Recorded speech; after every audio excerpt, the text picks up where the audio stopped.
వచ్చినటువంటి విద్యార్థి లోకం అందరూ కూడా గుర్తించాలి.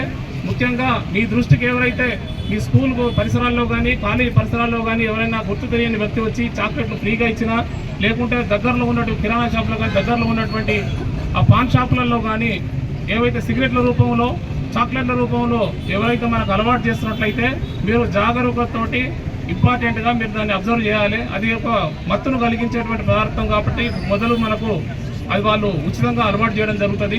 ఈ దృష్టిలో పెట్టుకొని మీరేం చేయాలి, క్లాస్ టీచర్కి ఇన్ఫార్మ్ చేయాలి. ఫస్ట్ మీరు ఏమైనా అబ్జర్వ్ చేసింది అనుకోండి, డ్రగ్స్ ఇక్కడ ఏదో మా కాలేజ్ చుట్టుపక్కల స్కూల్ చుట్టుపక్కల అలవాటు చేస్తున్నారంటే మీరు ఫస్ట్ చేయాల్సిన పని ఏంటి, కాలేజ్ టీచర్కి చెప్పండి, లేకుంటే ప్రిన్సిపల్కి చెప్పండి, హెడ్ మాస్టర్కి చెప్పండి, లేదు చెప్పకుంటే మీ పేరు చెప్పాలి అంటాను డ్రగ్స్ అని మీరు చెప్పండి. మనము డ్రగ్స్ జోలికి వెళ్ళొద్దు. అంటే సమాజంలో డ్రగ్స్కు వ్యతిరేకంగా మనము ఇప్పుడు ఇక్కడ మనం ఒక ప్రతిజ్ఞ తీసుకుందాము.